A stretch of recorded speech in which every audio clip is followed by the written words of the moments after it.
कभी कभी नेक इरादे से की गई खोज का नतीजा बहुत बुरा होता है। पिछले सबक में हमने देखा कि किस तरह से एक खोज की मदद से समाज में सुधार का काम हो सकता है, लेकिन कभी कभी अच्छे इरादे से की गई खोज का समाज पर बहुत बुरा असर पड़ता है।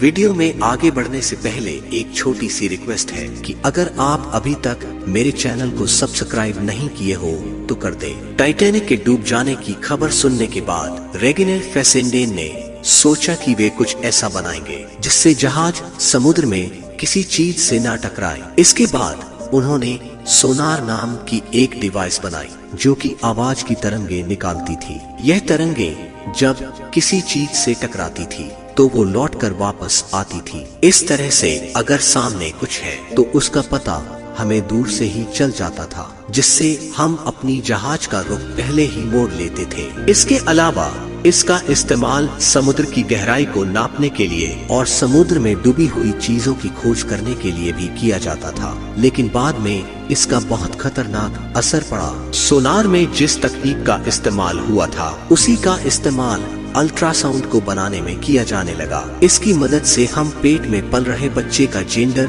पता करके उसके पैदा होने से पहले बता सकते थे कि वो एक लड़का है या लड़की। इसका इस्तेमाल चाइना और इंडिया में किया जाने लगा, जहाँ के लोग चाहते हैं कि उनके यहाँ बेटा पैदा हो। इस वजह से जब लोग यह देखते थे कि उन्हें बेटी पैदा होने वाली है तो वे अबॉर्शन करा लिया करते थे। चाइना में 1980 के दशक में इस टेक्नोलॉजी को बैन कर दिया गया था, लेकिन आज भी भारत और चाइना का सेक्स रेशियो बैलेंस में नहीं है। इस तरह से नेक इरादे से की गई खोज का गलत असर भी हमारे समाज पर पड़ सकता है। एडा लवलेस ने दुनिया का सबसे पहला सॉफ्टवेयर बनाया था। अक्सर आप सुनते होंगे कि किस तरह से एक वैज्ञानिक समाज की सोच के खिलाफ जाकर कुछ काम करता है और कामयाब होता है, लेकिन कभी कभी वैज्ञानिकों के परिवार से उन्हें काम करने के लिए बहुत सहारा मिलता है, जिससे वे कामयाब होते हैं। साथ ही कभी कभी हम इन खोजों की कहानी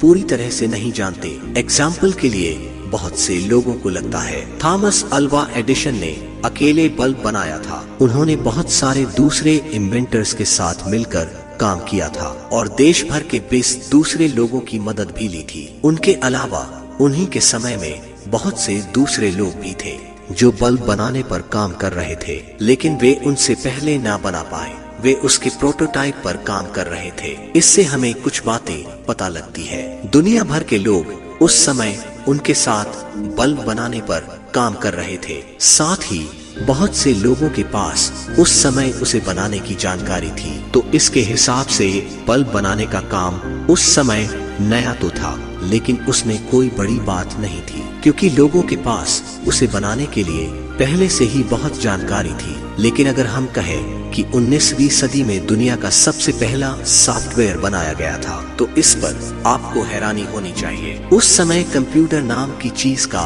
किसी ने नाम भी नहीं सुना था, लेकिन एडा लवलेस ने 1842 में पहला कंप्यूटर एल्गोरिथम लिखा था। लवलेस लॉर्ड बायरन नाम के एक व्यक्ति की बेटी थी। लॉर्ड बायरन एक बहुत ही क्रिएटिव व्यक्ति थे जो कि आगे चलकर पागल हो गए थे। एडा की माँ ने कहा कि वे मैथ्स की पढ़ाई करें ताकि वे अपने पिता की तरह पागल ना हो। इसके बाद लवलेस ने चार्ल्स बैबेज की मदद की, जिससे वे पहला कंप्यूटर बना पाए। चार्ल्स बैबेज को फादर ऑफ कंप्यूटर कहा जाता है। उनके इस प्रोजेक्ट के साथ ही दुनिया का सबसे पहला सॉफ्टवेयर पब्लिश हुआ था। यहाँ पर लवलेस के पिता आर्ट्स में दिलचस्पी रखते थे और बहुत ज्यादा सोचने की वजह से पागल हो गए। इसलिए उनकी माँ ने उन्हें हमेशा मैथ्स पर ध्यान देने के लिए कहा। उनकी परवरिश कुछ इस तरह से हुई थी कि वे इस तरह का काम करने के काबिल बन पाई। उनके परिवार के माहौल की वजह से वे इस तरह की जानकारी को सबके सामने लेकर आ पाई।